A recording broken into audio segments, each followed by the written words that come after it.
Pronto? Boa tarde, companheiras e companheiras. Sejam bem-vindos a mais uma live da PLB.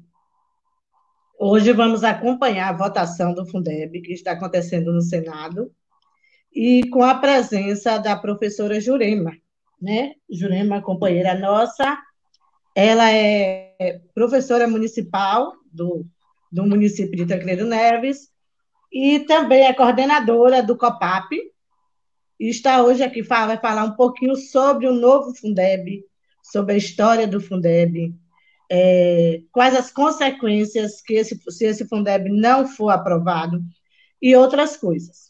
Então, seja bem-vinda, professora Jurema, o espaço é seu. Já te agradeço pela participação. Obrigada, Prodenise. E também, né, obrigada a todos vocês, né, os companheiros e as companheiras, né, dos trabalhadores em educação, né, que a ideia da aprovação do novo Fundeb é que entre não só mais, tira essa nomenclatura dos professores, mas sim os trabalhadores em educação, que inclui a todos os profissionais que atuam diretamente no espaço-tempo da escola, né, na educação de modo geral. Então, boa tarde para todo mundo, né, e um abraço, né, um abraço distante de todos, né, acho que depois de 4 meses, quase 5 meses de pandemia, a gente, todo mundo distante de tudo, mas, assim, a gente tem que estar próximo diante de todas as circunstâncias que estamos vivendo e também nos unirmos cada vez mais diante do cenário também que estamos vivendo, né, político e etc e tal, e sobretudo no viés da educação, que tem sido um descaso de uma grande parte desse governo. Prontinho. Durante a live também, a gente vai estar fazendo um link com a votação do Fundeb, vamos estar transmitindo, né? E eu queria que eu gostaria que a Pro Jurema, minha colega, começasse a falar um pouquinho para as pessoas que talvez estejam assistindo a gente que não saibam o que é, né? O que é o Fundeb? Esse tão falado, né? Agora no cenário da educação, né? O que se define? O Fundeb, né? Na verdade, o Fundeb é uma evolução do Fundo de Manutenção do Desenvolvimento do Ensino Fundamental, né, e de valorização do magistério, né, que foi criado lá em 96, ainda no governo de FHC. Né, e, por exemplo, eu fui aluna do magistério que concluiu o curso em 96, né? Então, assim, eu terminei o curso de magistério. Eu lembro que eu estudava lá em Feira de Santana, no Instituto Gastão Guimarães, e os professores já falando da gente, da importância desse plano para atender para diminuir a desigualdade que existia, e incentivando a gente a estar estudando e a fazer uma faculdade, a fazer uma especialização, porque o professor agora ia ser mais valorizado, essa coisa toda, né? Em 96, 97 teve o concurso, eu vim para Tancredo, teve o concurso aqui. Em 98, nós começamos a trabalhar já, já com o piso, né? O piso base, que era 2 salários e alguma coisa. 2 salários, só que aqui não pagou o piso como foi estipulado na época, mas mesmo assim foi uma grande felicidade no município. Os professores, eu me lembro como eles denominavam lá na prefeitura, o pessoal chama a prefeitura velha, onde é o balcão direito lá, como é denominado, os professores que têm diploma, eu me lembro muito bem, os professores concursados e os professores leigos. Tinha essa divisão no município e na forma de pagar também. Mas foi assim, um grande avanço para o município, foi uma coisa assim riquíssima, porque todo mundo alegre e feliz de receber, e até os professores que recebiam a metade de um salário mínimo, no meu caso, eu tenho minha mãe, que era professora na época, que hoje é aposentada já há bastante tempo, mas na época ela atuava como professora leiga, ela recebia metade de um salário mínimo, ela passou a receber um salário mínimo, que equivalia na época R$ 89, alguma coisa assim, R$ 100. E então foi a merendeira, um salário mínimo que dividia para 3 merendeiras, passou a dividir para 2, um salário que dividia para 2 guardas da escola. Então, essas coisas assim que foi ganhando impulso e todo mundo foi se articulando de uma forma melhor na educação, todo mundo foi procurando mais formação a partir dessa valorização do magistério, isso em 98, apesar da grande dificuldade que ainda se tinha para se receber o dinheiro, porque a gente não tinha conta própria, recebia o dinheiro em folha lá, assinava o contra-cheque, e às vezes isso dava problema, malote de pessoas que recebiam no primeiro malote de dinheiro, outro ficava para outro dia, tinha gente que ia receber 3 dias depois, e isso pegando fila, aquela confusão toda. A gente estava na sala de aula trabalhando, e de repente chegou o dia de pagamento, e a gente abria a mão, mandava os meninos para casa, ia todo mundo correndo lá para a prefeitura. Uma situação ainda muito primária nesse sentido de lidar, mas já foi um grande avanço, e depois, com a criação da conta e a valorização, isso foi crescendo, e isso ajudou também a professores a procurarem formação. Uma das coisas muito boas do Fundef, na época, que veio as formações para os professores que não tinham formação de magistério, né, de magistério técnico, que era, não tinha, então esses professores buscaram essas formações e hoje estão aí, graças a Deus, atuando com suas formações, muitos depois fizeram faculdade, tem até pós-graduação aí. Então, assim, eu digo que o avanço do Fundef, que na época também era valorizado, quer dizer, não colocaram da forma que era, mas era para ser bem valorizado, já foi uma grande coisa. Porém, não atendia, só atendia o fundamental. E aí começa a luta depois, para ser aprovado em 2006, o Fundeb, né, para atender a demanda da educação infantil, porque, assim, que era de fora, o ensino médio que era de fora, e eu me lembro das minhas colegas da creche, o sofrimento das meninas da creche, porque a gente recebia e elas ficavam para o dia seguinte, elas ficavam para a semana seguinte, porque elas eram de fora, o salário não era igual, eu não sei se alguém passou por essa situação aqui, mas quem estava me escutando, todo mundo que tem a partir de 30 anos passou por essa situação, e lembra perfeitamente disso, né? Então, aí já veio a criação do Fundeb, que já foi no governo Lula, que já criou e passou, né? Isso foi um impacto muito grande, não só como um valor, que varia, né, de estado para estado, porque também tem isso, mas foi um crescimento de evolução, de formação, e eu fiz curso de pedagogia, eu entrei no curso de pedagogia em 2000, por exemplo, e eu passei os 4 anos do curso discutindo, os professores discutindo com a gente a formação. Alô? A formação do novo Fundeb para atender as demandas da educação infantil e a demanda do ensino médio.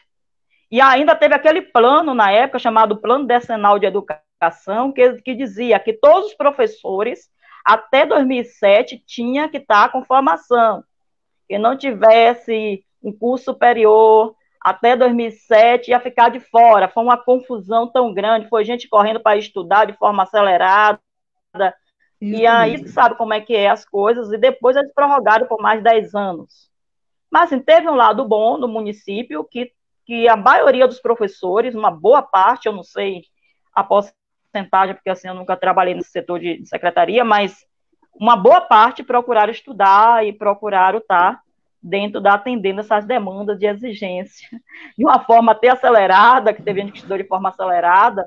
Foi quando apareceu, antes já tinha o NEB 2000, o NEB 2000 já foi desde 98, mas depois teve ampliação da UNEB 2000, que entrou, as universidades fez parceria com os municípios para formar professores, para dar formação, e as universidades públicas, a UNEB, a UESC, a UESB, e aí muita gente, agora assim, muitos municípios não quiseram liberar seus professores para estudarem nas universidades públicas, por conta de que tinha que ficar a semana inteira, né? Uma vez no mês, uma semana fechada. Aí não queria assumir essa demanda da sala de aula enquanto o professor estava lá em formação. Mas teve muitos casos, eu conheço vários municípios que liberaram uma porcentagem grande de professores para esse tipo de formação. Aqui eu me lembro que o município fez uma parceria com a FASAG, não foi FASAG, FACE, e muita gente estudou dentro dessa demanda aí de atender esses 10 anos do plano, né, decenal de educação. Então, eu diria assim, o Fundeb, se a gente pensa o Fundeb como ele está, nessa configuração que ele está, que ele já atende uma grande parte das distorções de desigualdade no país, imagine como ele era antes, né? E aí é o que me deixa em estado de choque, de susto, de pensar a possibilidade, que a gente sabe que vai ser aprovado, mas tem as observações, de um Fundeb, não existia um Fundeb mais. Porque é voltar todo o sofrimento de antes em uma nova configuração de educação que exige muito mais do professor.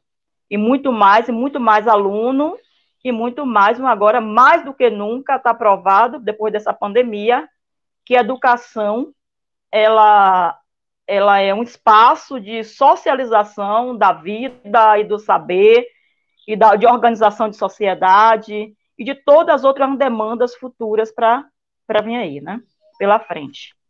Nunca se falou tanto de educação, nunca se falou tanto de formação, nunca se falou tanto de pesquisa como a gente está escutando agora. Né? Agora, recentemente mesmo, o governo está aí, ainda foi ontem de ontem, com o veto, né, que tudo que ele anunciou de que ia tirar das universidades, uma redução de 18,2% no orçamento, né, para o ano que vem, nas universidades. Então, o que a universidade tem a ver aqui? A gente está falando da escola básica do município, tem a ver, porque a gente está formando também, a gente quer que nosso menino chegue lá. E aí, isso, as instituições, né, que não consigam cumprir, né, que é a sua finalidade, né, que é ensino, pesquisa e extensão. Não dá para pensar mais educação sem a pesquisa, mesmo no foco da educação básica, dentro da educação infantil, como nós estamos, mas a pesquisa, ela tem que já começar trabalhando com a pesquisa, porque ela vai ser essa mola mestra do menino dar andamento na educação, até de forma autônoma, como é que a gente está vendo agora, né?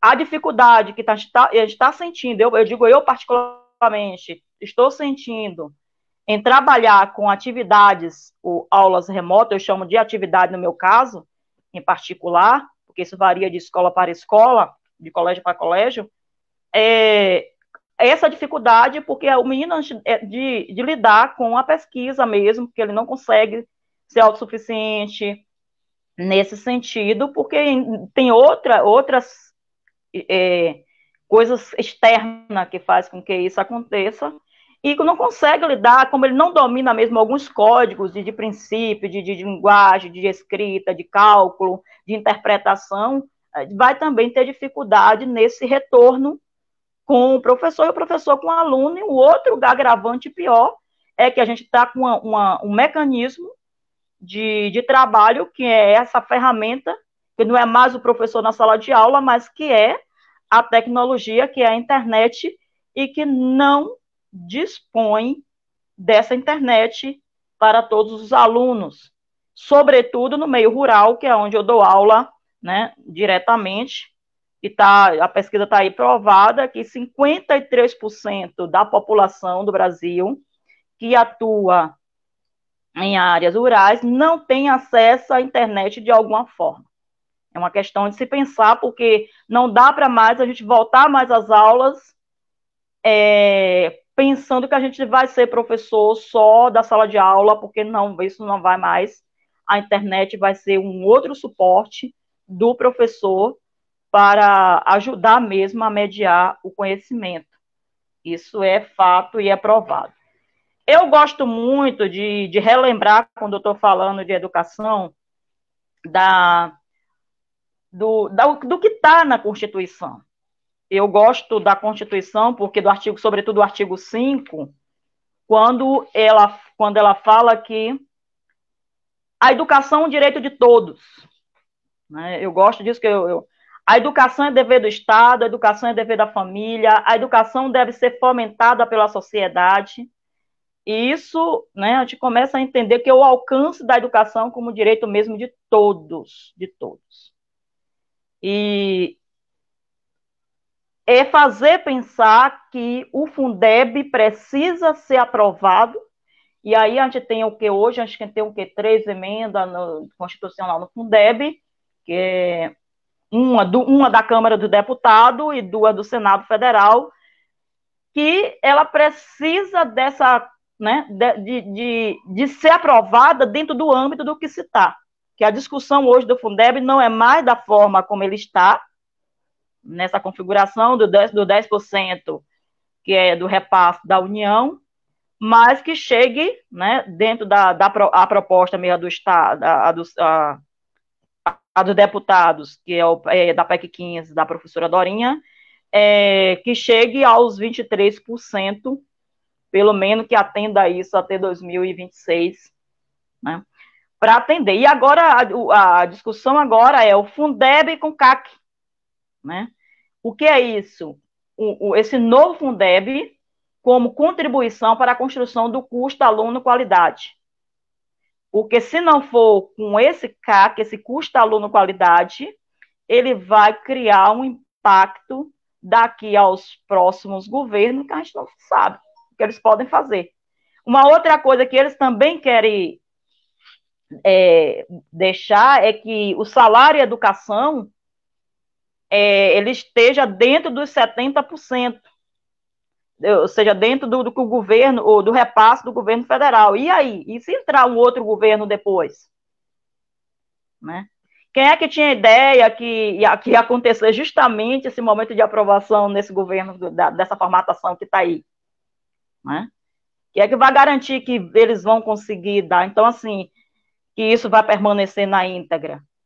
Então, é esse discurso que a gente quer, e a gente tem que prevalecer esse discurso de um Fundeb para valer, de um Fundeb permanente e de um Fundeb que vai garantir o que é de direito, né, o que está na Constituição, do direito de aprendizagem do aluno, mas a escola também, que essa aprendizagem facilite.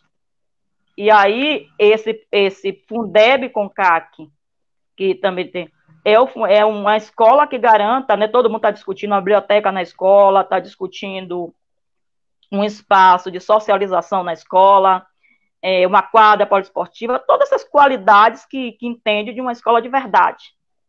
Né? Não é uma escola que aconteça, uma escola na sede dessa forma, mas uma escola em outro lugar dessa forma, mas na escola em determinado lugar seja daquela forma e da forma como quiser deixar. Então, é uma escola, de fato, de qualidade no Brasil. Então, assim, essa eu diria assim, que mais de 85%, para a gente ter ideia, dos municípios brasileiros, o Fundeb representa pelo menos 50% do gasto educativo. Imagine o que é isso.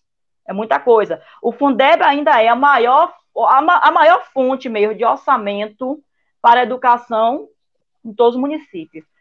Isso é uma fala da Undime, né, que está aí também nessa luta, porque sabe do impacto. Eu dizer assim, se o Fundeb deixar de acontecer nessa configuração que a gente está falando, quem vai sofrer o impacto maior é os municípios. E aí eu digo, sobretudo, aqueles municípios que dependem da arrecadação do Estado, de uma maior arrecadação. E vai chegar que a gente não garante.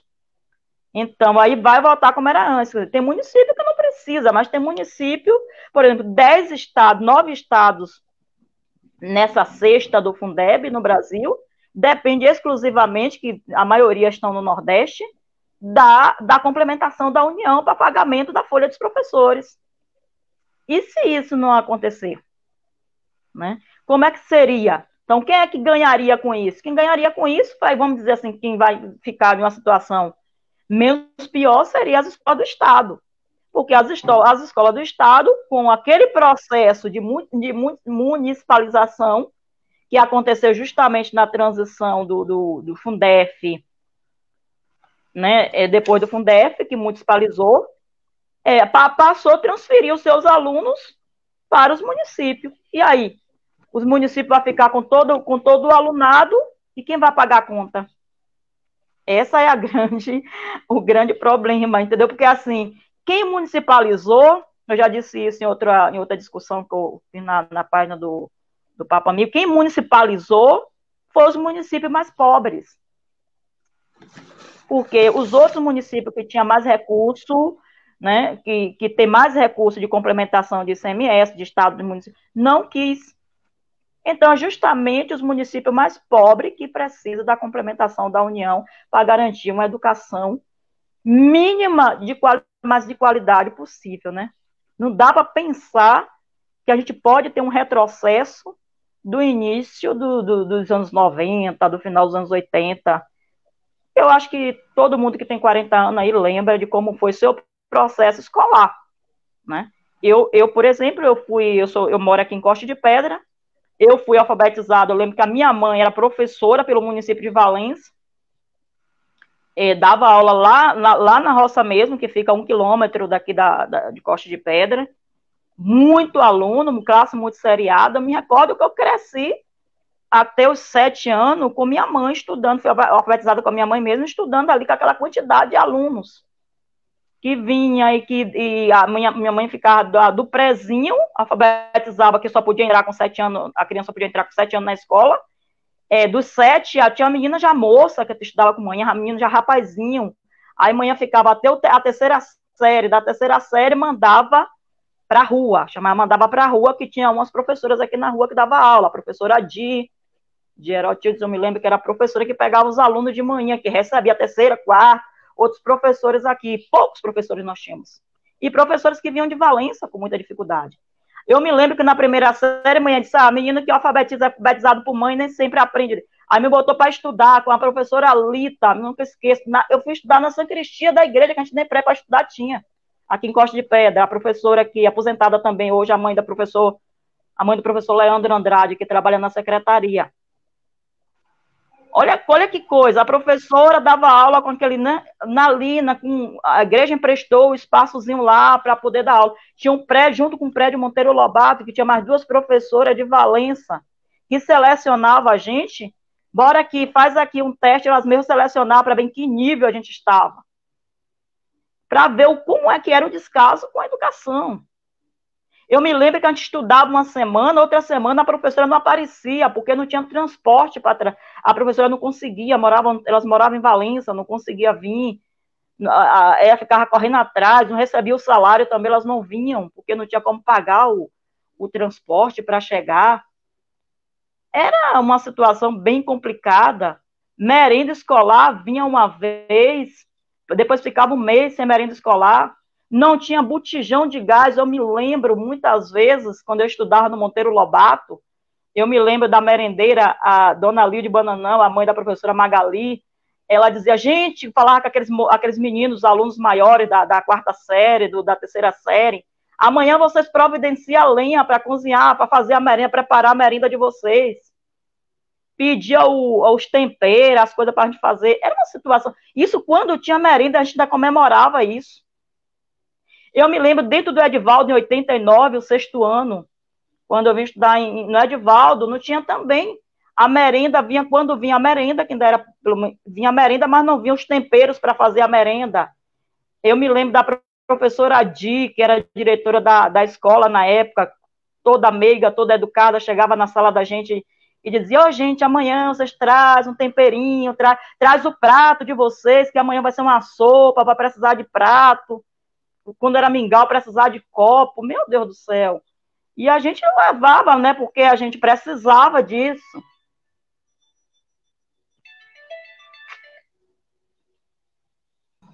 Porque a gente precisava, desculpa a ligação aqui, Enfim, era toda uma circunstância de dificuldade, de limitação. Não sei, eu acho que todo mundo que passou por esse processo aí, que tem seus 35 anos, 40 anos, passou e viu, e que passou pelas escolas e viu como era precária as nossas escolas, né? E a necessidade que se tinha de fazer, né, as coisas chegarem. Não tinha livro, gente, a gente estudava sem livro. Quem podia, comprava livro. Eu me lembro perfeitamente a professora Fátima, do mercado, que dava aula de português para a gente, passando o livro de português para a gente comprar. Eu fui comprar o meu perto do São João, foi quando a minha mãe pôde comprar o livro. E muitos terminavam o ano pegando o livro emprestado do colega, copiando no caderno. A professora Maria Domingas pedindo a gente para comprar o livro de geografia, que a gente não tinha, e a gente tentando comprar, pedindo. E às vezes muitos pais não conseguiam nem em Valença, porque só vendia na livraria. Ela mandava dizer, eu comprava ou em Valença ou em Gandu. Tinha pai que nem tinha esse acesso, nem chegava lá para comprar o livro. Não... quem catava cravo, eu morava na roça, catava cravo, catava cravo para comprar o livro, o caderno, o uniforme escolar, e quem não tinha. E a gente volta a repensar que se esse financiamento da educação não for da forma que está melhorada, a gente volta a isso. Mas independente do que como vai voltar, mesmo com esse financiamento, a gente volta com um aluno mais pobre do que a gente deixou na sala de aula, porque essa pandemia vai ser um desastre econômico diante da circunstância, porque muita gente perdeu seus trabalhos, perdeu suas coisas, aí quando voltar, quando parar também esse benefício do governo, vai ser, então, porque assim, quem são a maioria dos pais dos nossos alunos? São pessoas que recebem, que estão cadastradas no benefício do governo, e quando deixar de receber?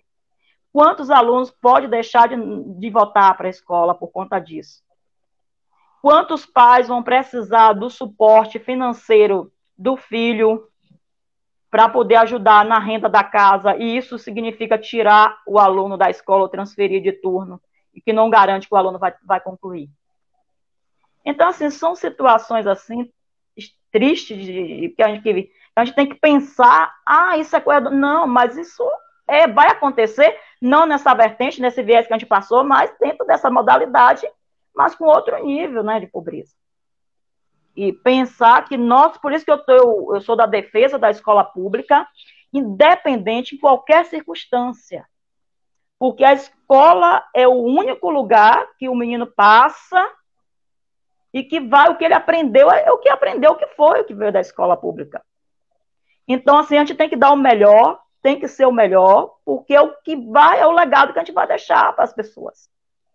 Não tem como pensar corte de financiamento em escola que já é da minoria, que já é, entendeu? De quem vai lá, quem mais precisa. Então, assim, esse Fundeb, esse novo Fundeb, ele tem que trazer mesmo uma evolução, mas também com essa nova linha de pensamento de evolução, de formação, porque, assim, eu acho que a pandemia está ensinando essa outra nova forma também de aprender, e não só de aprender, mas de ensinar, mas como a vida vai ser daqui por diante. Eu diria que, assim, parece que é um ciclo, é uma nova linha, né, de pensar, de como se vai pensar de mudança, porque a gente começa com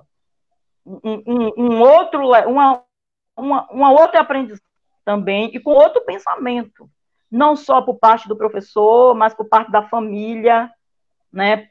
E que deve ser também esse compromisso por parte do Estado, né? De manter isso, manter a única fonte de informação e de fazer com que essa informação transforme conhecimento e que vire poder na vida dos nossos futuros, né?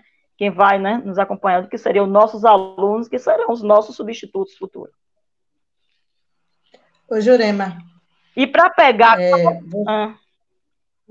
Você fez aí um panorama do que foi a nossa educação há algum tempo atrás, E eu estou vendo aqui na nossa live que está participando a professora Persília Lourinha de Moeda, ela deve estar muito lembrando, né, de como foi o sofrimento da educação lá no início, né?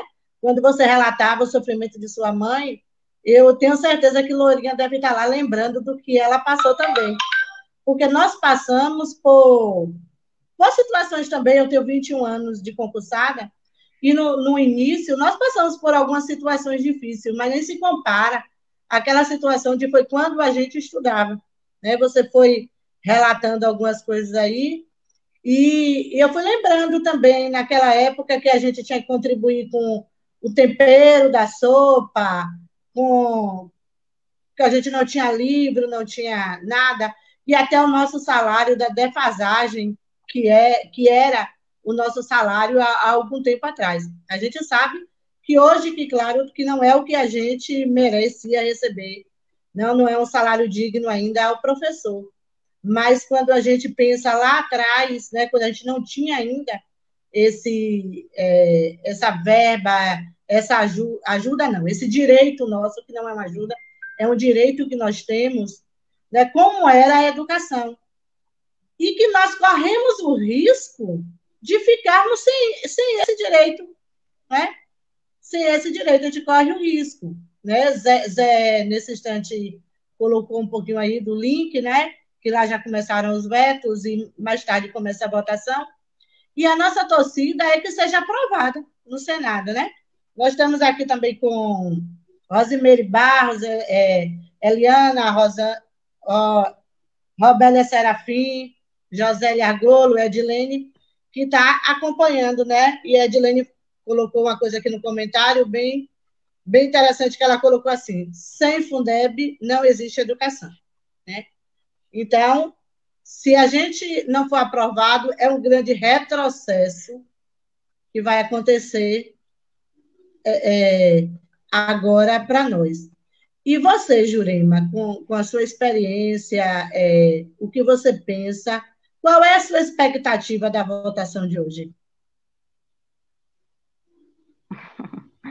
Não, assim, a bandeira do Fundeb, ela está bem articulada, né? A gente viu pelo movimento que foi com os deputados, né? Foi quase por unanimidade na votação, né, de um mês atrás. E, e tem uns senadores, é porque eu não sou boa de nome, né? Mas tem uns. Então, assim, o Fundeb vai ser aprovado. O medo, porque ele depende, essa aprovação ela vai acontecer. O que vai ser preciso depois para incrementar isso, né? Que é a lei, o que vai vir essa lei de regulamentação, porque ele vai ser aprovado, mas depois a gente vai ter que entrar na briga do que precisa ser feito, que é o que eles vão, essa lei de o que eles chamam lei de regulamentação, que é para garantir que 2026 esse Fundeb esteja cheinho, né? O que eles chamam de Fundeb cheinho, é garantir isso. É o que foi colocado. Não significa que o ano que vem a gente vai estar já contemplado para receber, não. Da forma que não. Aí, depois o Fundeb, como é que diz? O Senado aprova, e aí vai agora brigar para essas particularidades, que é o que a gente seria, né? O que é essa lei de regulamentação entrar direitinho, né? O Fundeb, o Fundeb com CAC e o CAQui, né? Que entra essa questão do o CAC, o custo do aluno qualidade, e entrar também dentro desse custo aluno qualidade, o que entra o que o aluno precisa. Quanto vale um aluno hoje para isso, né? Porque tem audiência, tá bom.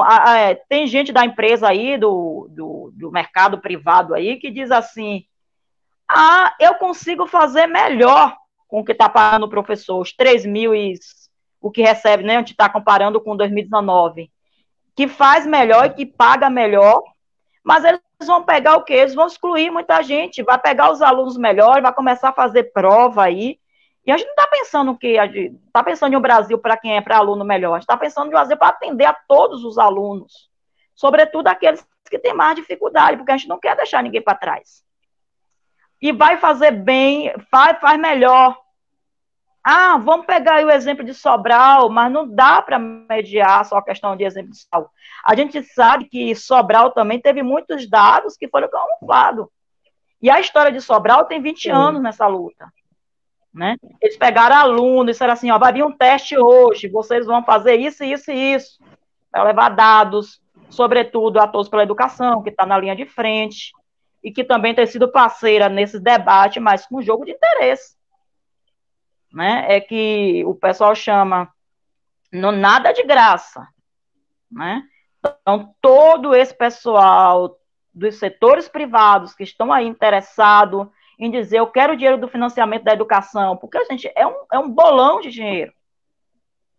Que sem caindo na mão das entidades, caindo na mão do privado, imagine o que eles podem fazer. E a pandemia provou aí pra gente que privatização não resolve o problema.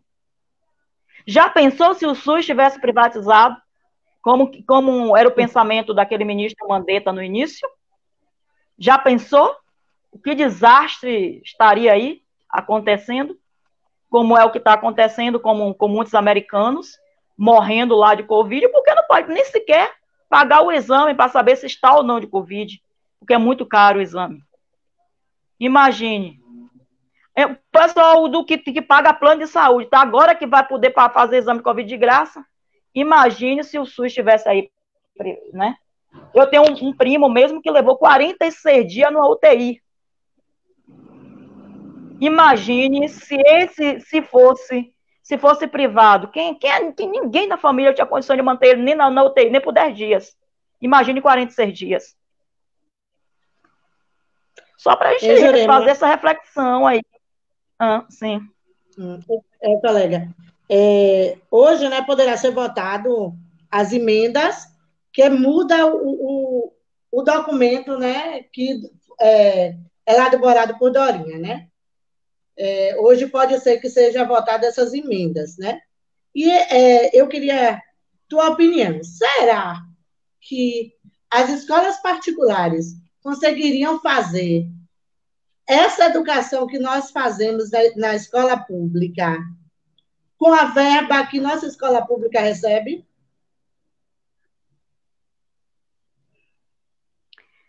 Olha, na verdade, eu diria assim, as escolas particulares, elas estão numa situação agora bem complicada, né? A pandemia deixou elas numa situação bem complicada mesmo. Mas o retorno elas vão ganhar, porque assim, muitos vão tentar, muitas pessoas vão tirar os filhos mesmo, porque já estão tirando, né? Já tem uma pesquisa aí de uma quantidade grande de famílias que estão tirando os filhos das escolas particulares, colocando na escola pública e reduziu renda.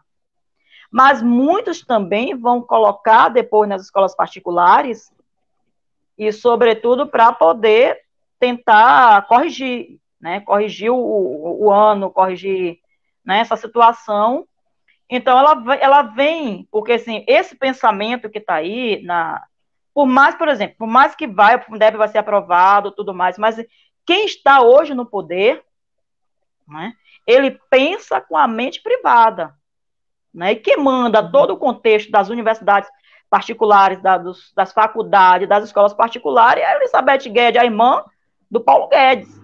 É por isso que o CNE levou tanto tempo para poder dar uma resposta naquele período de pandemia, né? De como é que ia ficar. Aquilo ali foi pensado e articulado, né? Se nós da educação não tivesse tomado postura, e eu bato palma, porque assim, se hoje, por isso que eu digo assim, a ciência, a educação e a pesquisa, a universidade teve um papel importantíssimo, porque foram os professores quem foi que entrou na defesa da escola básica, diretamente nesse início de pandemia, foi as universidades públicas, que brigou mesmo. Uma vez que a universidade pública ela se negou a ministrar aula remota para os seus alunos né, universitários, que já são adultos, que já têm um poder, entendeu? E fez a gente refletir também sobre isso. E entrou na defesa dos professores da educação básica. as universidades públicas entrou na defesa do Fundeb com tudo. Porque, assim, isso é uma... Porque, assim, pensando, se isso perder na base, que é o grande número de alunos, vai perder na universidade, porque, assim, essa promessa de reduzir o custo da universidade, ele vem lá da campanha. Não é agora que ele está falando isso. No ano passado fez aquela ameaça toda, chamou a universidade pública de balbúrdia, e que aluno, isso é de etc e tal. Não é uma ameaça da agora. E essa ameaça está prometendo, ele está fazendo. Olha o que veio ontem de ontem aí para os cortes. Imagine o que é 18,2% do orçamento de uma universidade pública como a UFBA cortado. Como a UFRB, que atende os filhos de nossos colegas, os filhos dos nossos alunos. Quantos alunos meus estão aí na UFRB, concluíram o curso, estão estudando. Gente, o impacto que da UFRB em Amargosa, em Cachoeira, em Santo Antônio de Jesus, em Cruz das Almas, foi um impacto muito grande de adentrar, de filho de pobre adentrar na universidade. Imagine um corte desse. É curso que deixa de ser criado, é restaurante universitário que vai ser fechado, é livro que vai deixar de ser comprado para as universidades, é computador que vai deixar de ser comprado, ou seja, muitos alunos, mesmo que estão dentro do curso, não vai conseguir terminar o curso. E vai para onde? Vai para a rede privada, porque eles vão prometer muita coisa para estar lá na rede privada. Olha o Bradesco aí com a Folha de Valença. Comprou a expertise de chegar, bora pegar a folha logo, porque a folha é grande, a gente tem como trabalhar, e a gente vai mostrar. E oferecer um bocado de coisa para professor. É só para a gente ter ideia do que eles podem e que eles pensam, porque eles pensam ano-luz na nossa frente. Então, assim, não tem como pensar a educação pública na mão de rede privada. É um retrocesso grande, grande, grande. Primeiro porque eles veem, sobretudo, o preconceito que tem com o Nordeste. Professor do Nordeste não estudou, não fez faculdade boa, não tem como a gente... Eles vão querer fazer comparação. Vamos pegar o exemplo disso, Denise, e os colegas que estão aí ouvindo. O que é que o presidente Bolsonaro pega para dizer, precisa de privatizar, precisa disso, precisa daquilo, pega dados do PISA. Gente, não dá para comparar Brasil com dados do PISA. Dado do PISA foi pensado de país rico. Aí o Brasil, mal, nos dados do PISA.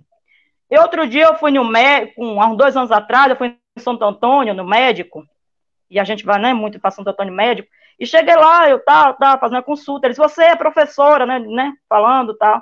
Aí ele, você viu o dado do PISA? Você viu que gráfico? Isso o médico falando para mim, né, já que eu era professora, né, me identifiquei, e eu disse, eu vi. Você viu como é que é esse Brasil de corrupção, esse Brasil disso, Brasil daquilo, começou a falar, dizer que a escola pública do Brasil não prestava, que começou a falar. Imagine, olha que é uma comparação de dado de PISA para poder comparar com a gente que está lá no miudinho da escola, que esse povo, gente, não tem ideia do que é o interiorzão do Brasil, não. Esse povo não tem ideia do que é adentrar em uma Topic cheia de poeira, tomando poeira, que a gente usava máscara, eu digo eu, que não é que eu estou nada contra a minha escola, eu amo a minha escola que eu trabalho, eu amo os meus colegas, a minha equipe de trabalho, inclusive a gente faz um trabalho de excelência lá, mas o que é esse miudinho da escola? E eu gosto da professora, uma professora da UNEB, a professora Tassiana Vidal, né, que hoje é esposa do reitor. O reitor, a gente pensar que o reitor hoje da UFRB foi aluno do magistério da época que eu estudei, lá de Amargosa. Fábio Josué, um camarada que veio do campo, que me fez fazer algumas leituras do campo a partir de um artigo que eu li dele em 2002, por uma outra educação do campo, em que ele disse, foi na escola que eu tive vergonha de ser da roça. Olha para isso. Esse camarada que era da roça, que veio do campo, que é a escola da roça, que ele chegou, quando chegou na escola, que discriminou, esse camarada hoje é o reitor da universidade. E a gente pensar que isso pode ter um retrocesso. E aí eu gosto dela, Cláudia, esse miudinho da escola, só quem conhece é a gente. Que faz lá, que vai para lá, que faz bonito. que às vezes tem gestor que reconhece, que valoriza isso, que tem um plano para quem se desloca, né, quem pega, e que outros que não tem, e que outro que essa reforma de escola que vai chegar lá depois do mandato de outros, né, que aquela cadeira só vai ser mudada, porque assim, uma coisa na sede, uma coisa no campo. Ninguém vai lá fiscalizar com muita frequência. Nem o pai também tem tempo de sair lá da sua roça para vir para a rua tentar dizer, nem isso. É todo um contexto. Aí, porque a Finlândia, o dado, eu lembro que esse doutor chegou para mim, se você viu para o dado, mas o que é a Finlândia? Para a gente fazer comparação com o Brasil, né? A Finlândia faz bonito por quê? Porque é um país pequeno e não é tão desigual quanto o Brasil, para a gente pensar, né? Essa proposta. Então, assim, não dá para pensar, porque se você pensar, 70% da nota do aluno está associado a fatores externos, ou seja, a fatores extraescolar. Imagine o que é isso. Imagine porque a gente agora está fazendo simulado, certo, correto, organizar, o sistema é assim e tal. Mas isso não tem nada a ver com questão de aula remota, da forma que a gente está fazendo para a gente chegar e dizer assim, vamos avaliar se essa avaliação está atrelada ao capital cultural da família. Olha, esse dado é um dado de uma pesquisa lá de um professor, e ele estava falando de um professor lá da Unicamp, da USP, que ele fala isso, com dados em pesquisa, né? Não é dado, então... E aí está muito fácil, o que é esse capital cultural da família? E aí a gente vai pegar, a gente tem quase 5 meses em casa. Vocês vão fazer uma enquete aí com as nossas famílias. Quem foi que comprou livro para seu filho? Extra, o que a escola mandou. Quem foi que levou? Quem foi que fez? Eu me lembro que no início da pandemia, na primeira semana da pandemia, eu li um artigo de Edgar Morin, um pensador francês, que escreve sobre educação, e como eu venho acompanhado, eu tenho algum livro, e aí eu li um artigo que ele fez logo no início da pandemia. E ele disse, aí alguém perguntou, o camarada que foi lá na residência dele, lá em França, tal, o entrevistador perguntou a ele, caso essa pandemia perdure por alguns meses, o que é que é necessário, o que é que deve ser feito? E aí ele foi dizendo o que é que deveria ser feito. No lugar disso, fazer isso, no lugar, né, de ir a museu, usar os tablets, no lugar do tal, fazer isso. Nada, tudo que a gente não consegue fazer, porque nós somos pobres, não está diferente. A França está dentro do dado do PISA, mas o Brasil não, o Brasil é 3 vezes desigual. Embora o Brasil lá fora não é como um país pobre, miserável, não. O Brasil lá fora é tido como um país que né? Porque ele aparece economicamente bem. Mas no interior do Brasil é complicado você falar por o Brasil ter 3 vezes mais pobre do que países que têm a mesma renda per capita de outros países por aí afora. Ele tem a mesma renda per capita, porém, ele é 3 vezes mais pobre de fazer quadro comparativo. A gente vai chegar aqui em um lugar, tem cidades por aí, que cada um pensa a educação da forma como né? Mesmo com o dinheiro do financiamento, que é um dinheiro que cai diretamente na conta. Ainda consegue manipular esse dinheiro, dar jeito, pagar até gente da saúde, pagar até pessoal da assistência social com dinheiro da educação, dos 60% da educação. Imagine, e deixar, caso esse débito não aconteça, vai ser, a gente volta para aquela questão dos prefeitos trabalhar com recurso deles e com o Estado que vai depositar os seus recursos na conta das prefeituras, só que existe voltava como era antes. E o prefeito que não apoiou o governo do Estado, vai sofrer represália porque tal, e aí vai o quê? Quem vai sofrer? Quem está lá na ponta. E a gente sabe que os cargos nas prefeituras, boa parte é cargo comissionado mesmo, muitos gestores vai fazer como quer, como é que o prefeito pensa, e aí se vai por aí por diante. Então, assim, não é que vai deixar de acontecer a educação, é que a educação vai acontecer a partir do pensamento de algumas pessoas, da forma como outras pessoas pensam, que é perigoso isso. Né? Com um recurso reduzido. E esse recurso reduzido a 17%, é uma porcentagem que impacta diretamente na educação, impacta diretamente na escola, impacta diretamente no gestor escolar que está lá atuando, impacta diretamente no papel, na merenda, né? Se por exemplo, a preocupação da nossa briga agora, se o salário e educação ficar incluído dentro do repasse da complementação da União, tem impacto, porque a gente não vai garantir que daqui a 4 anos, por exemplo, esse governo atual pensou em não fechar com um livro didático esse ano, em janeiro desse ano. Imagine isso, né? Isso vai interferir diretamente eu diria, nessa particularidade da escola, né? Que esse é o grande perigo, né? E aí existe alguns estudiosos de financiamento da educação que ele vai dizer para a gente ter muito cuidado, mesmo com a aprovação, com os truques de substituição de fonte, que não é dinheiro novo, né? Quem fala isso é o José Marcelino, esse mesmo cara que eu citei dos dados extra, né? Então, assim, o que precisa, por isso que a emenda da professora Dorinha, que uns concordam, muitos não, né, foi o que mais... Mas é interessante, é muita coisa para o que a gente tem que ser, mesmo que chegue, assim, a ideia é chegar redondinho em 2026, mas a gente está com anos, né, em 2026, esse Fundeb, esse dinheiro vai estar lá, redondinho, garantindo para os municípios fazer educação. E isso dá um alívio para quem é gestor, dá um alívio para quem pretende ser prefeito, para quem deu... Porque, assim, dá uma para nós que vamos estar na educação, porque a gente sabe que o dinheiro do professor vai garantir isso, e que a escola tal vai estar de uma forma melhorada.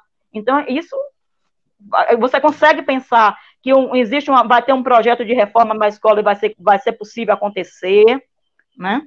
Isso tudo porque, assim, se não for dessa forma, se não for pensado dessa forma, já sabe, né, gente? Sem falar que o Fundeb é um dinheiro que chega no interior do Brasil e de forma automática. Isso é um sucesso muito grande, isso é uma coisa muito boa. Saber que o dinheiro do Fundeb chega na conta da Secretaria de Educação e que consegue visualizar isso uma forma de projeto futuro para pagar seus professores, que graças a Deus agora profissionais da educação. Isso é um grande sucesso, porque se for pensar, deixar os outros pensarem por nós, a nossa elite já riu da educação, né? A educação vai ter um impacto positivo no setor privado econômico direto, já pensada e articulada, e a todos pela educação está aí, né? Diretamente, lidando, boazinha, parceira com o DIME, com tudo, senta até com a UNCM, com a Undime, senta com as universidades, senta com o povo que está discutindo, senta com o Senado, senta com o deputado, faz evento para deputado, faz tudo. A gente que não sabe, né, por que essas coisas acontecem, mas eles fazem. Eu vou fazer, como eu disse antes, vou provar. Não, gente, não pense.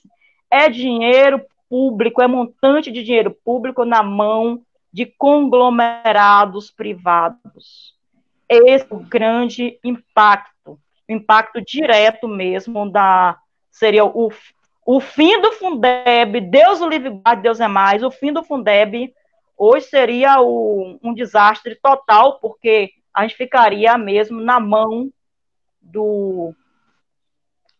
local, na mão do governo do estado, na mão dos prefeitos, e isso todo mundo sabe, né, o que é que pode acontecer, o que é que pode vir a acontecer, e muitos municípios, se já está fechando escola hoje, por falta de recurso, porque nós não pagamos, imagine, mais escolas seriam fechadas, né, mais professores, E aí, ainda mais, porque assim, esse pessoal não tem essa visão local,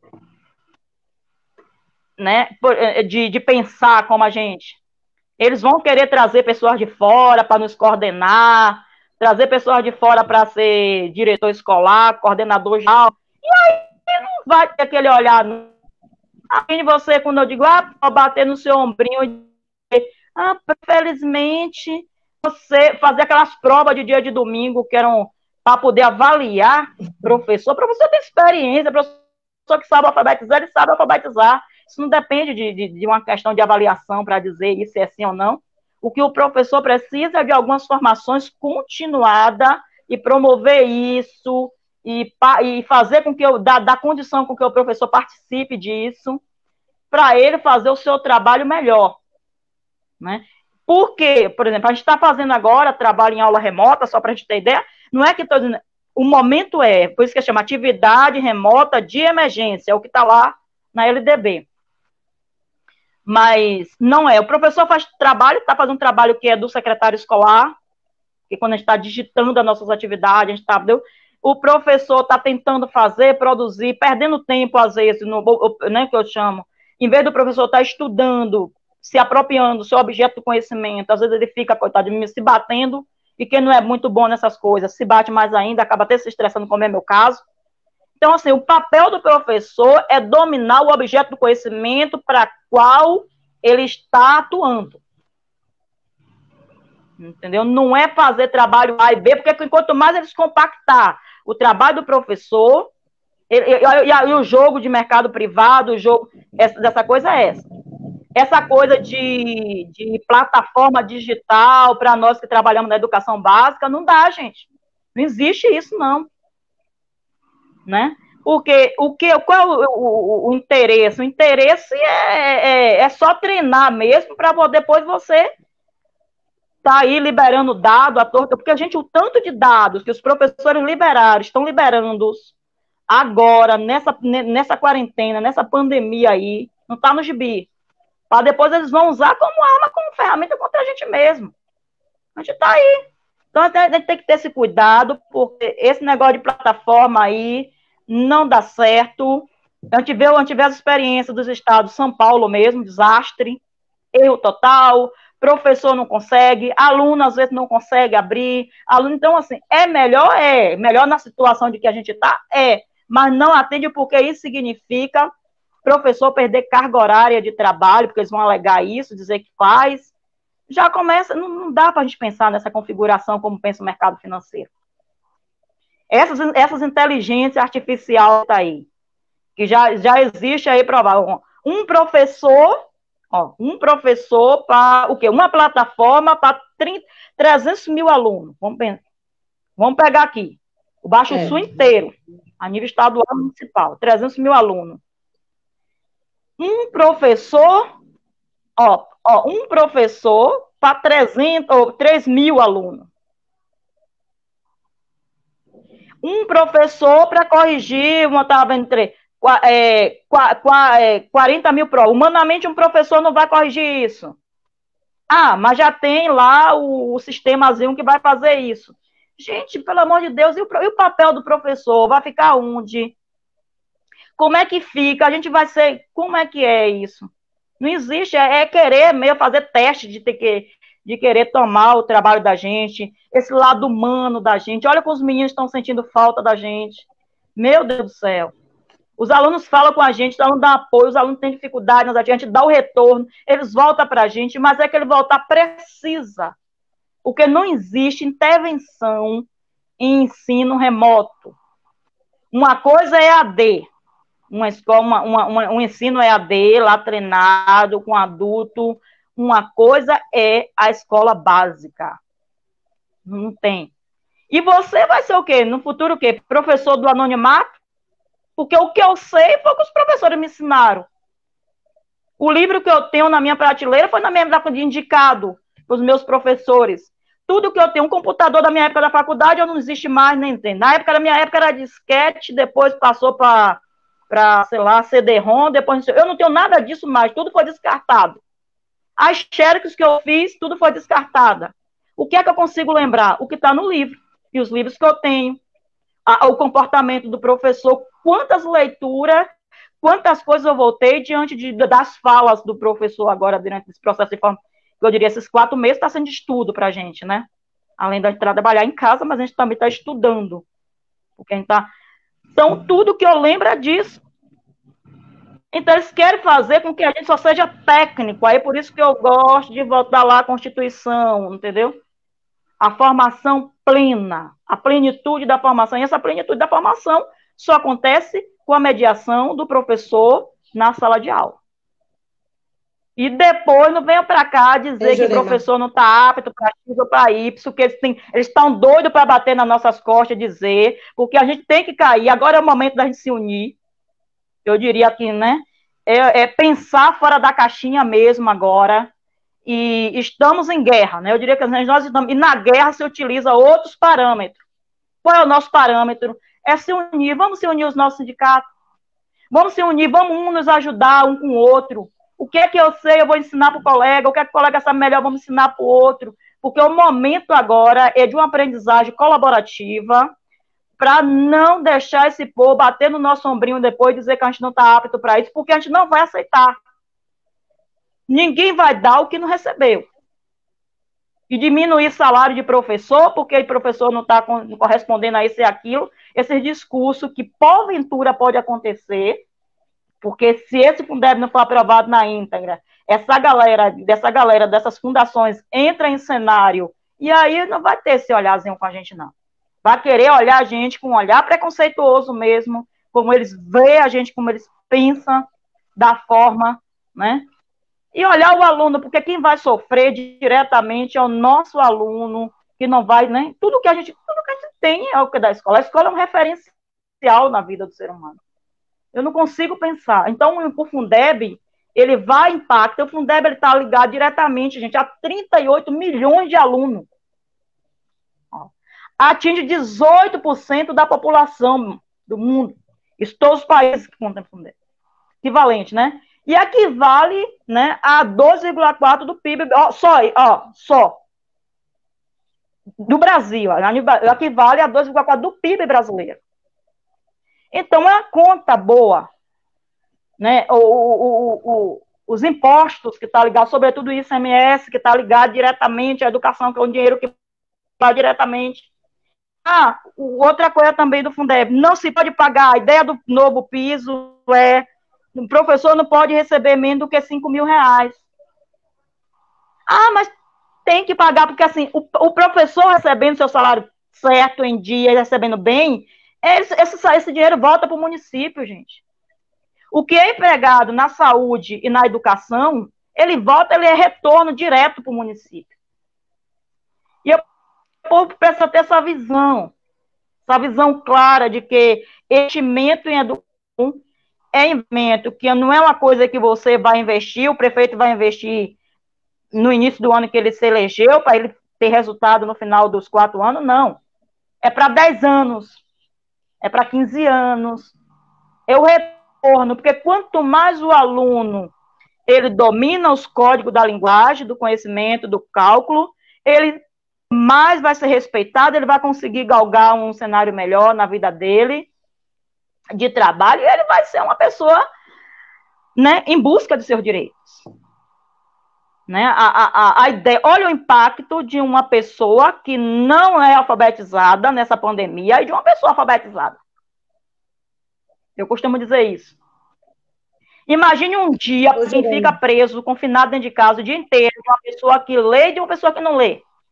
De uma pessoa que consegue mexer com as parafernálias tecnológicas, de uma pessoa que não consegue mexer. É só para a gente pensar, de uma pessoa que tem um outro tipo de trabalho, de atividade para fazer, para uma pessoa, porque a gente estava com o nosso olhar aqui, que nós estamos no interior, graças a Deus, está todo mundo bem, na medida do possível, todo mundo tem uma rocinha para ir, vá para casa inteira, mas quem está na cidade? Quem está lá naqueles conglomerados gigantes de favela, de bairros, entendeu?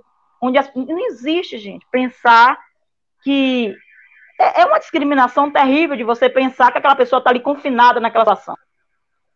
Então, vamos pensar que há uma inter-relação entre o PNE, olha lá que a gente estudou, lá que teve as conferências, que alguns prefeitos marcaram, entendeu? Mais simpatia, as metas do PME, que está lá na meta 7 do PME, a meta 20 para garantir o Fundeb complemento cheinho, inclusive com o CAC, que a gente tem o PME, o CAC e o Fundeb.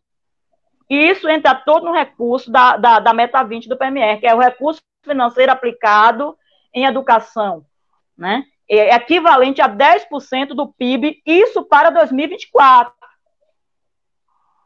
E se isso não for? E aí entra, volta daquele discurso. O que é essa lei de regulamentação que agora que a gente vai ter que brigar? Que para entender, entendeu? Para entender, trazer, a gente precisa trazer mesmo o Fundeb para essa pauta, garantir que o Fundeb entre na Constituição Federal, lá no artigo 212 da Constituição, porque ele vai estar aí, ele vai ter forte sentido positivo quando, né, e para propiciar um efetivo horizonte, né? Isso horizonte mesmo de pensar de um progresso, de uma progressividade fiscal, depois operacional. Então, ele não só o Fundeb permanente, mas um Fundeb que vai estar lá na Constituição, porque assim, imagine um Fundeb que daqui a 10 anos a gente vai passar por essa situação toda de novo. Ou daqui a 15 anos, não sei.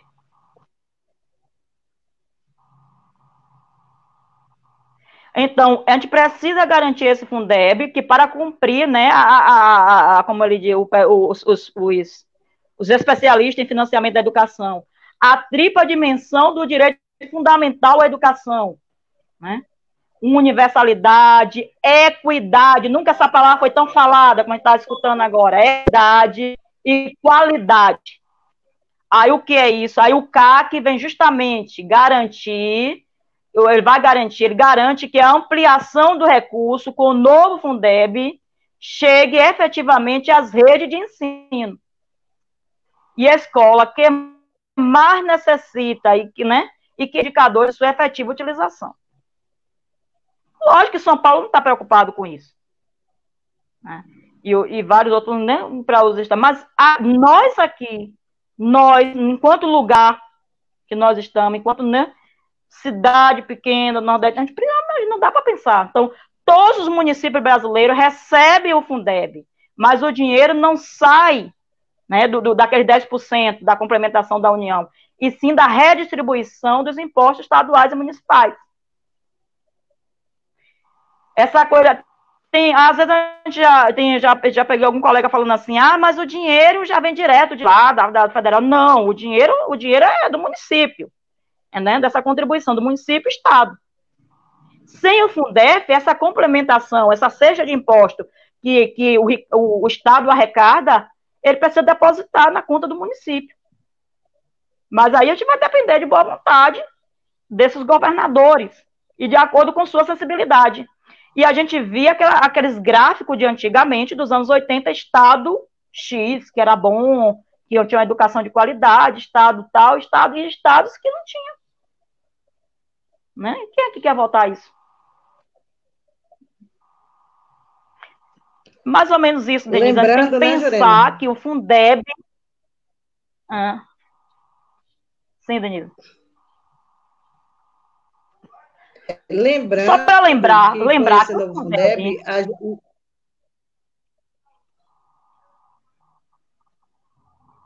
Oi, Denise.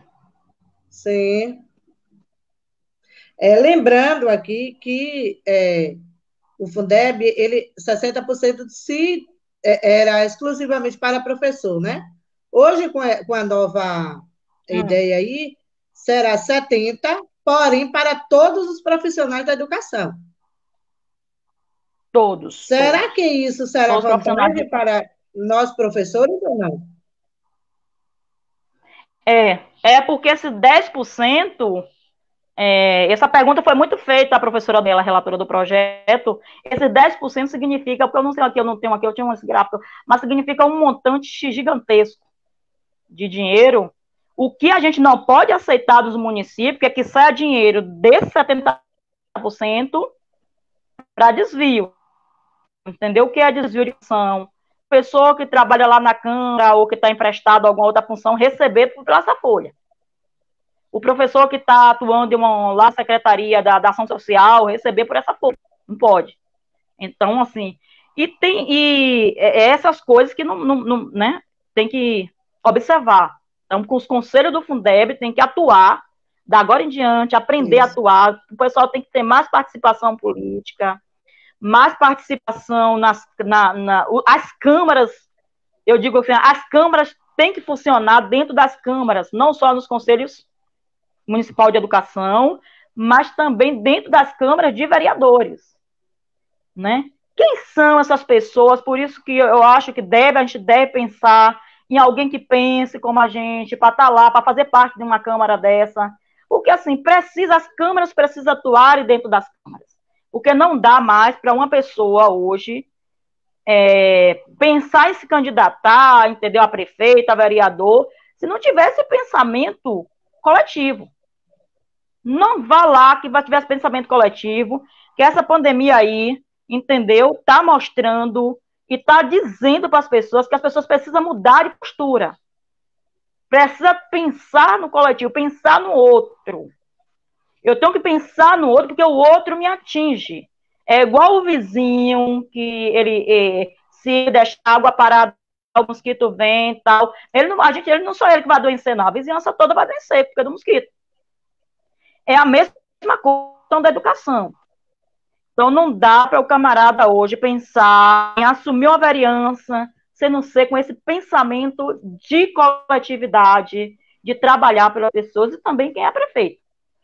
Essa conta vai ser paga, é muito cara, porque outras pandemias virão, os infectologistas, né, que a gente deve se preparar para outras coisas, né?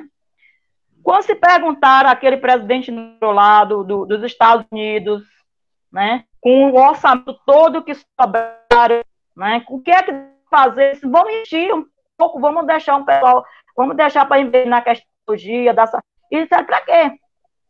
Agora, quantos intelectuais, quantas pessoas, né, aquele documentário, Uma Verdade Inconveniente, que proibiram, pagaram para veicular, para as pessoas ficarem sabendo, olha isso que está se pagando por isso. E a gente está vendo aí o discurso da pandemia, em nome da economia, problema. Porque quem que está morrendo de Covid? Tem cor, tem raça, tem gênero, tem isso, tem aquilo.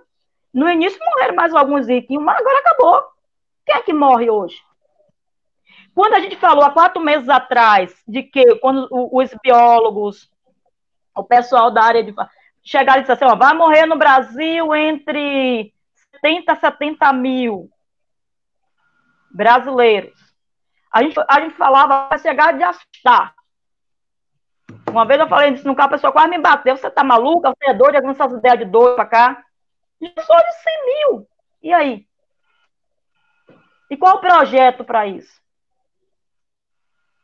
Então, essa desculpa que muitas pessoas estão dando, sobretudo, eu digo assim, a elite brasileira, esses 11% dos mais ricos do Brasil. Olha assim, para voltando, as pessoas consideram que para o brasileiro, quem ganha a partir de 3 salários mínimos, está dentro desses 11% mais ricos, viu? Imagine. Quanto é que custa? É perguntar quanto é que custa a escola do seu filho? Desse povo que se considera. Quanto é que custa a escola? Agora, a escola do pobre pode ser qualquer escola? É só para fazer, a gente trazer, porque, assim, até 2026, com o que está sendo votado hoje se não deu, que espero que seja votado mesmo, com os 23% de complementação, para ter o Fundeb, como ela disse, o Fundeb cheinho em 2026. Porque essa escola que está se pensando não é para já com o ano que vem, para 2024, 2025, para chegar em 2026. E para chegar daqui a 10 anos, você que vai estar lá, eu que ainda vou, pelo visto, ainda vou trabalhar ainda por mais 10 anos, a gente que está desse concurso aí, né? A gente está na média de trabalhar de 8 a 10 anos ainda, e pedir a Deus que repasse os nossos... Já vamos pegar um caminho aí pela frente, né? Ainda tem esse caminho, porque a gente precisa garantir que a gente vai ter, a gente está mais velho, cheio de problemas, começa a aparecer os problemas, todo mundo depois dos 40 começa a aparecer, a mulher, as mulheres da minha geração aí que sabem, eu já deu. É diferente, você não tem mais a mesma força, até a sua voz, depois de 5 aulas, 10 aulas do dia, você não é mais a mesma. Você não Eu, por consegue exemplo, se eu mais. trabalho o dia todo, então não dá para pensar que isso aí tem que ser garantido.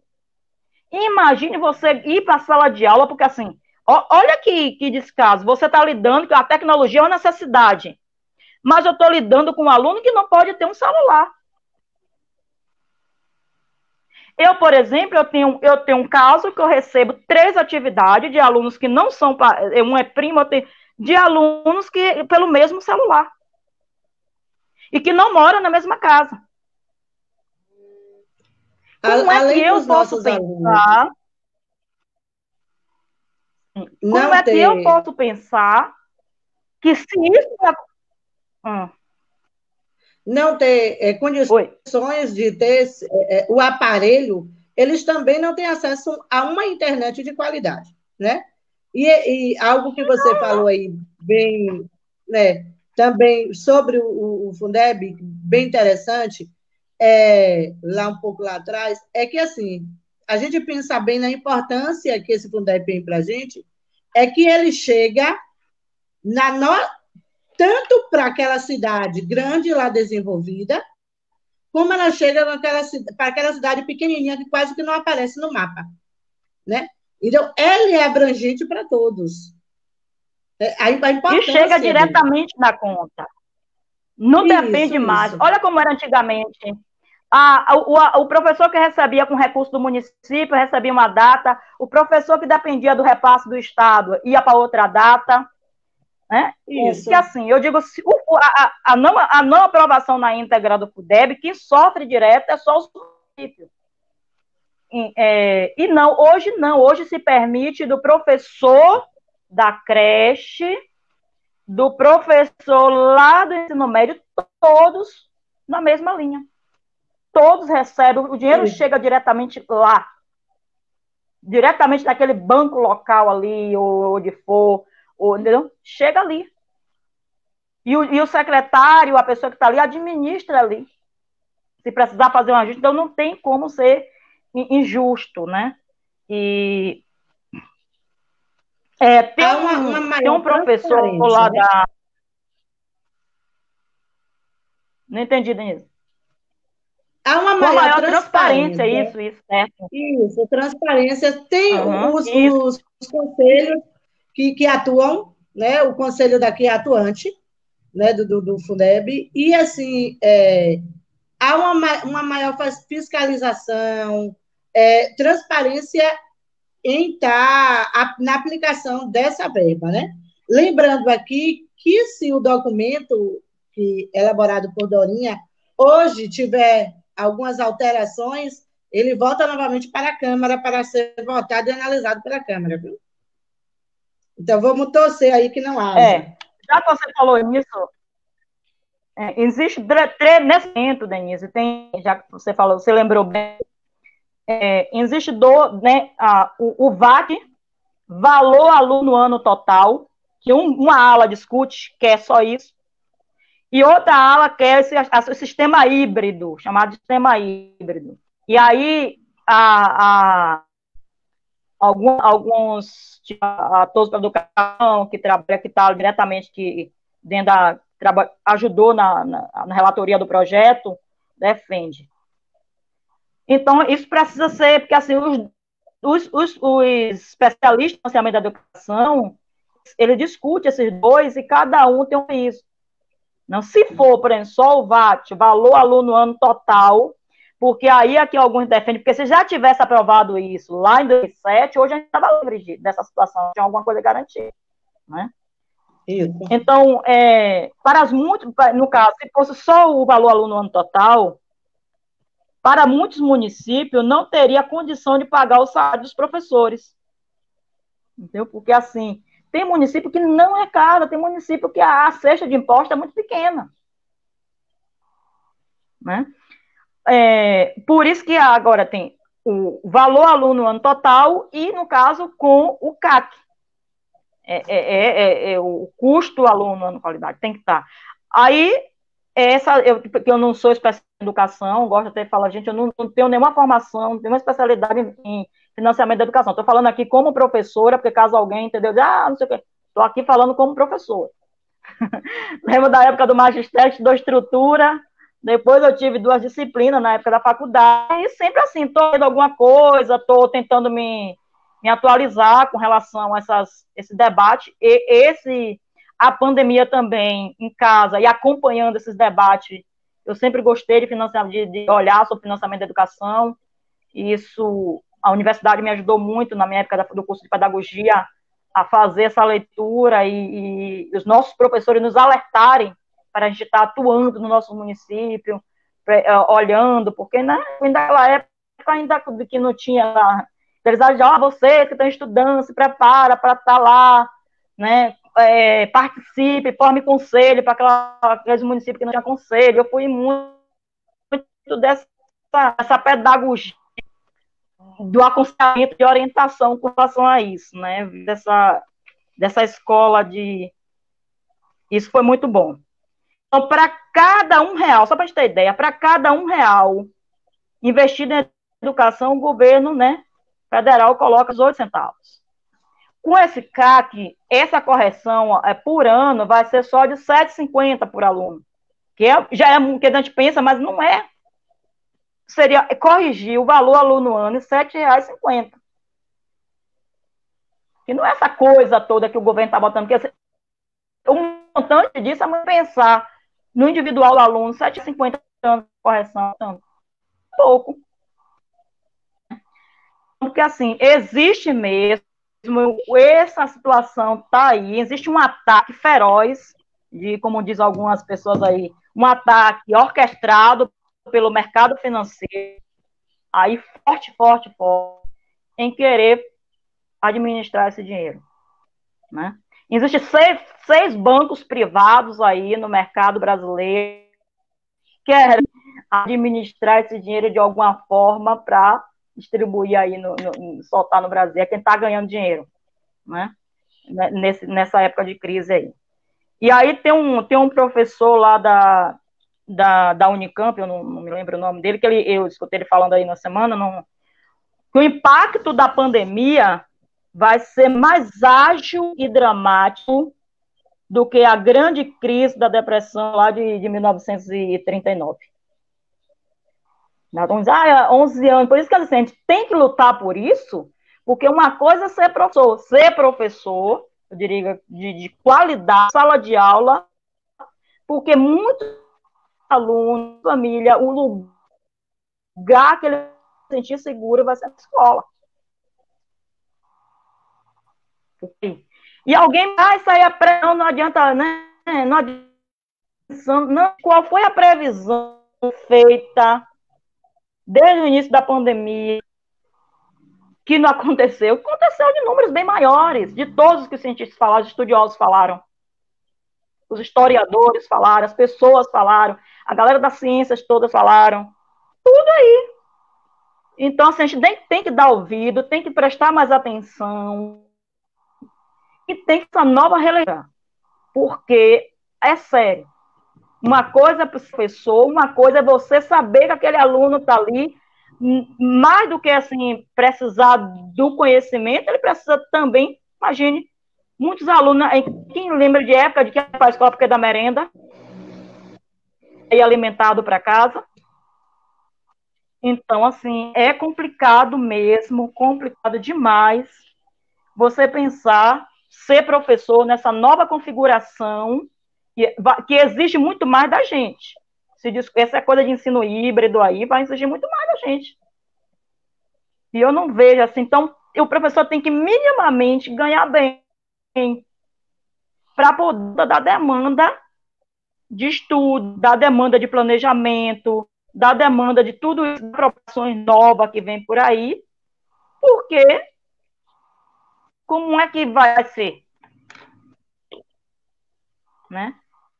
Essa coisa, muitos professores, essa coisa de trabalhar 2, 3 escolas, às vezes, para dar conta, para poder garantir o sustento de Deus, gente, não existe, não, isso é desumano. O professor que se desloca para trabalhar, muito tem que ser remunerado por isso, em situações. Professor que tem que dormir, às vezes, tem que dar as condições para o professor trabalhar.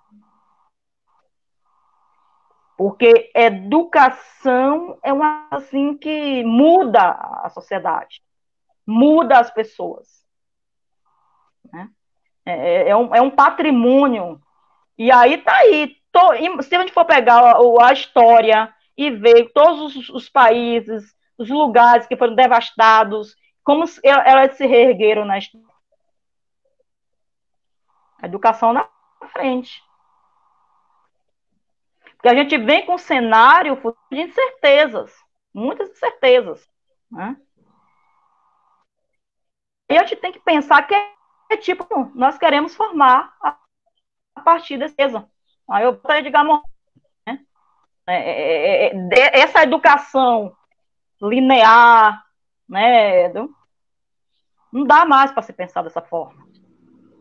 E a escola é o espaço de encontro, de articulação, gente. Tem alunos que não vão, a gente não vai mais ver na sala de aula. Porque depois esses meses todos, se foi. Meninas que vai engravidar aí, que não vai voltar mais para a sala de aula. Não dá para se pensar. Então, a ação social da escola pública, ela é imensa, ela é gigantesca. Dá para você descrever isso. Por isso que a gente tem que entrar na defesa. Prefeito A, prefeito B, nós somos professores intelectuais da educação. Não tem mais esse discurso de professor, às vezes, ficar quieto, ou deixar de falar, ou deixar de participar, ou deixar de ir lá para o seu sindicato, se representar porque está apoiando o prefeito X, ou está fazendo parte. Gente, não. Nós devemos pensar que nós somos educadores, nós somos aqui para ser contra essa linha de professor Uber, nós somos cansados. Uberização de professor, ó que nome novo que inventaram agora, que é que o mercado financeiro quer, contratado o tempo todo, que não vai ter seus direitos garantidos. Então, eu volto a dizer, a escola é um espaço privilegiado de socialização da vida. A escola pública, ela atende 74%. É muita gente. É muita gente. É muita gente que depende de nós, como diz a música. Ok, Denise? Olha, eu não tô vendo nada, se tem alguém escrevendo alguma coisa, eu não tô vendo nada, entendeu? Então, vocês me situam aí alguma coisa, se precisar, se alguém fazer alguma pergunta, alguma coisa, que eu não consigo. Aí eu costumo dizer que agora é a hora mesmo do exercício, da autonomia pedagógica, empoderamento das comunidades escolares, indo contra essa política pública neoliberal, né? A educação é fundamental para sair dessa pandemia, para estar pronto para, se for ter outras pandemias, como diz aí os infectologistas, a gente está pronto mais para receber isso e mais para estar empoderados para administrar isso. Né? Denise, eu não estou vendo o retorno. Denise? Nós não... Oi. Não começamos ainda a votação. Oi. Está me ouvindo? Oi, Denise. Agora estou. Está ouvindo?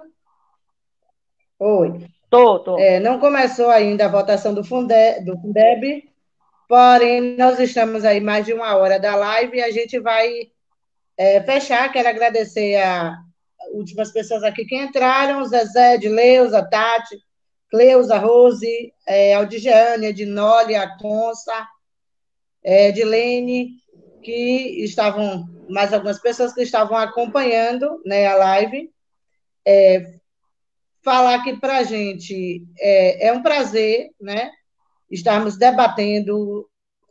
Acho que o professor de Tancredo Neves precisa aprender a ter mais essa autonomia de estar falando, debatendo, dizer o que pensa, né? Sair da zona de conforto, né? De E como você falou, independente de eu estar do lado de prefeito A ou B, candidato A ou B, mas nós somos professores, nós somos educadores, nós somos cabeças pensantes, né? E é preciso que a gente comece a ter essa autonomia de estar falando, dizendo o que a gente pensa, né? Dizer para a Jurema, ainda vou dar a palavra a você de novo, Jurema.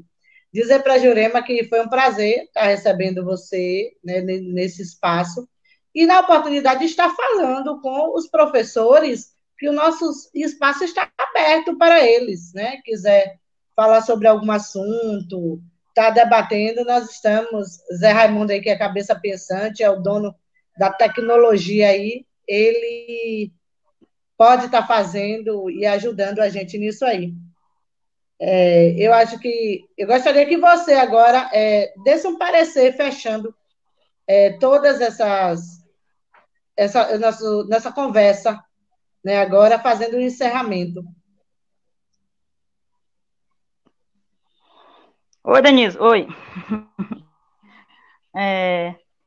Olha só, já falando que o Fundeb é essa cesta de impostos, aliás, eu só quero dizer que o ICMS, Imposto sobre Circulação de Mercadoria e Serviço, é a principal fonte de arrecadação, né? Que ele chama, é o grosso da tributação no Brasil de bens e serviços.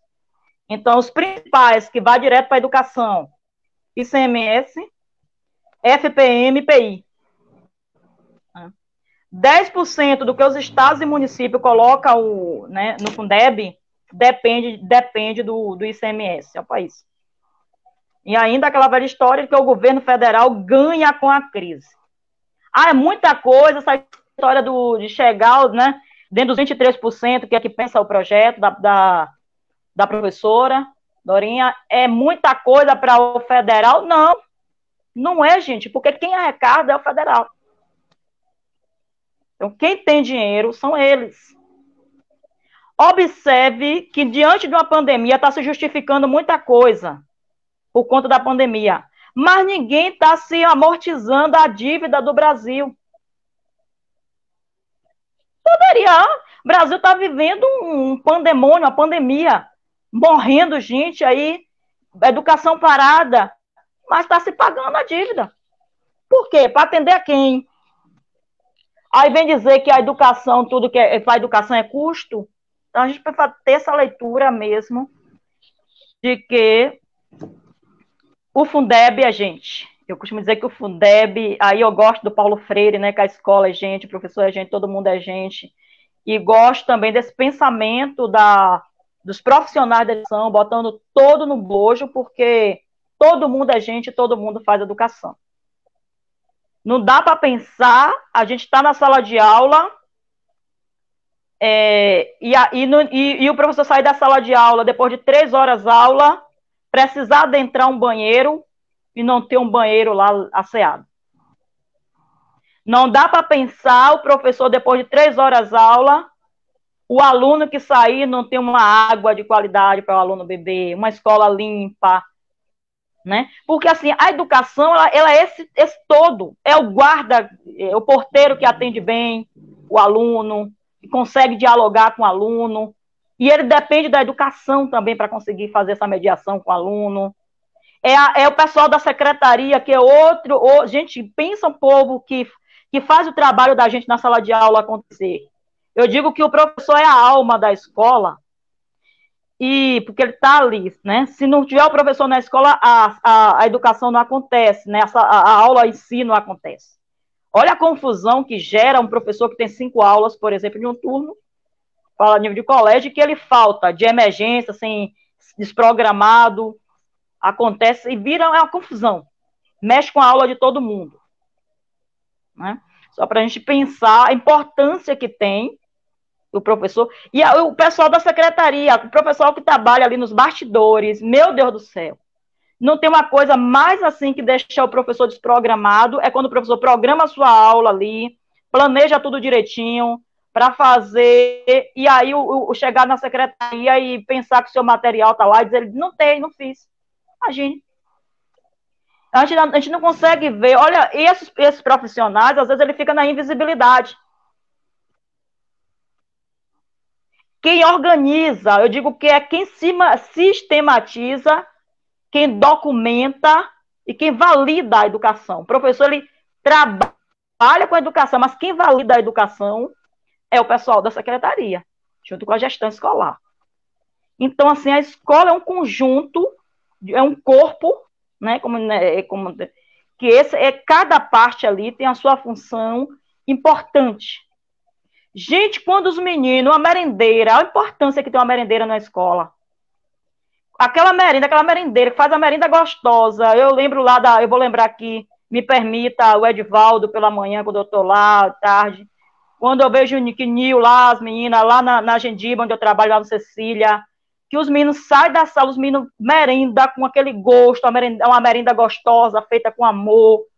Né? Tem merendeiras que em algum lugar que conta até a história da comida para os meninos ficam, meu Deus do céu.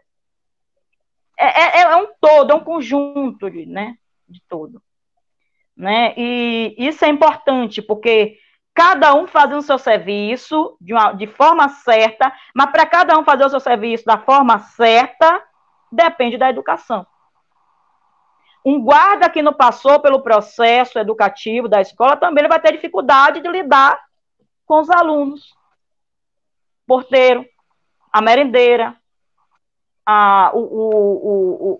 alguém, entendeu, que precisa dessa outra formação humana. Porque tem gente que tem a parte, mas não tem esse lado humano de lidar, porque tudo depende. Tudo está interrelacionado.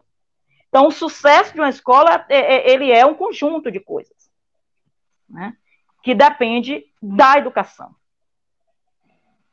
Depende do mínimo de leitura, do mínimo de conhecimento.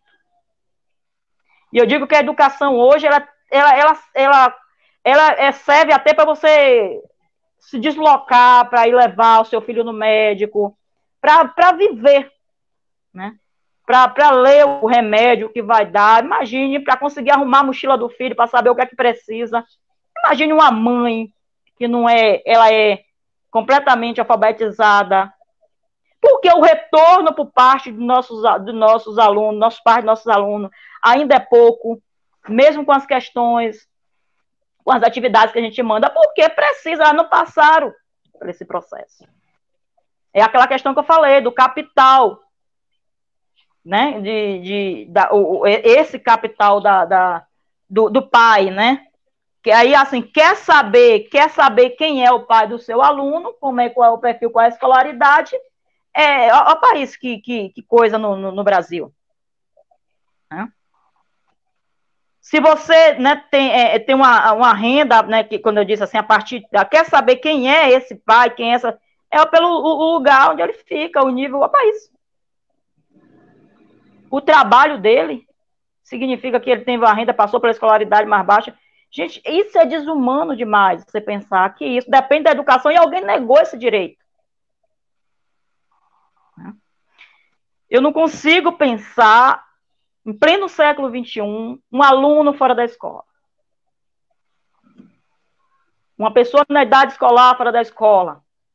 Eu não consigo pensar, em pleno século XXI, alguém botar o dedo para assinar com menos de 50 anos de idade. Mas eu vejo isso aqui no município. Eu trabalho de mesária e de presidente de mesa. Eu me assusto quando eu vejo um jovem chegar lá para votar que pede o dedo para botar naquele caderno lá. Então, como é que a gente vai pensar que alguém vai mudar isso? Mas não incomoda ninguém. Como é que você sabe que na sua região, você mora, tem alguém com 20 anos, com 20 e poucos anos, que não consegue escrever o próprio nome e acha isso normal? Mas no Brasil tem muitos. E acha isso normal, é melhor que ele não aprenda mesmo. Então, nós estamos, esse coletário, gente, esses 60 milhões de pessoas que estão recebendo, olha quantos dados as pessoas deixaram agora no sistema aí, aberto da Microsoft, essa galera ganhar dinheiro, os americanos, pensar pela gente. Cadastro total lá do benefício. Como é que eles vão atuar no futuro? Quem são essas pessoas que vão ter acesso à universidade? Quem vai poder pagar uma faculdade? Quem não vai? Quem tem interesse? Entendeu? Porque quanto mais corte na universidade pública, abre porta para o setor privado.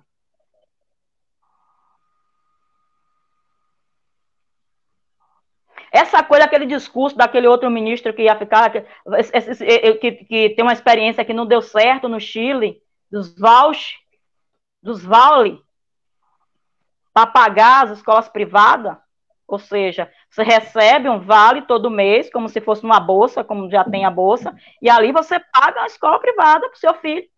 Ah, te dá um vale de R$ 150, mas a escola do seu filho, você quer uma escola do seu filho de 200, 250, 300, você vire lá e complemente.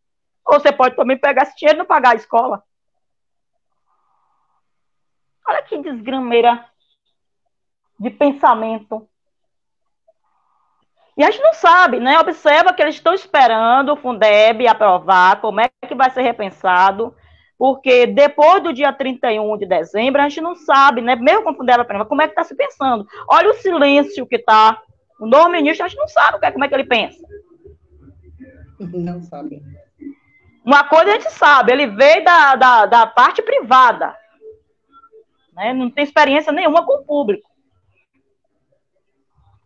Então, a gente precisa estar unidos para a gente saber agir do que vem pela frente aí, viu? Que é capaz de querer até nos proibir de nos reunir. Oi, Denise. Olá. Pronto? Pronto, então está aí nessa luta ideológica mesmo. Eu vou só falar aqui um estudo que fizeram.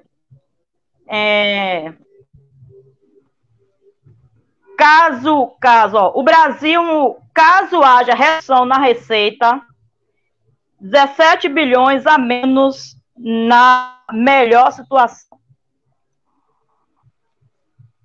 Meio termo, 35 bilhões a menos. Pior das hipóteses, 52 milhões a menos. Mas a gente quer o mais, que é a complementação da União, que chegue lá, pelo menos como garantido dos 23%. Que pode para ser redondinho em 2026, mas que a gente tem essa garantia desse direito. Vamos ficar na torcida, né? E vamos lutar por essa educação de qualidade, uma educação de qualidade em Presidente Tancredo Neves, né, que já faz educação de qualidade, e que chegue mais, né, que valorize mais, que precisa também chegar nessa questão do piso de todo mundo, o direito, né, entregar o precatório do Fundef, olha lá o precatório do Fundef. Gente, precatório do Fundef entregue aos professores é dinheiro de volta para todo mundo, para a educação, é dinheiro de volta para o município, a receita do município. Então, pensar em que a gente pode fazer diferente, que a gente tem condição de fazer diferente, e que a gente pode fazer bem, faz bem sim. A gente já está provando nessa pandemia aí, mesmo nesse contexto de atividade remota, que eu não sei nem se eu gosto de chamar de aula, eu acho que é atividade, do meu ponto de vista, eu falo, entendeu? De que estamos fazendo bem, com toda a precariedade que existe. A gente tem potencial bom para isso. Um abraço, eu não estou vendo nada de pergunta, mas se tiver alguém quiser me perguntar alguma coisa, eu estou por aqui. Obrigada pela paciência. Vamos aqui, Maria Sueli, Lourdes, Maria José, Nicinha, estão também aí acompanhando. Queria mais uma vez agradecer, Jurema, você por sua disponibilidade em estar conosco. Agradecer a Zé, que fica aí nos bastidores, dando apoio aos nossos colegas que estavam assistindo, e dizer a todos que estamos na torcida para que seja aprovado, né? E que seja de benefício para nós professores, para não só nós professores, mas para toda a educação no geral, porque o Fundeb não beneficia só o professor, mas especialmente nossos alunos, os nossos filhos, porque a gente quer uma educação de qualidade, uma escola pública de qualidade. Precisamos cada dia mais valorizar a nossa escola pública, o nosso professor, não é? Queria parabenizar os professores, organizar aulas remotas, aqueles que estão fazendo um trabalho muito bom, cada um se reinventando a cada dia, e que Deus possa nos abençoar, nos dar um restante de noite e de semana abençoada, e boa noite para todos. Boa noite, Jurema.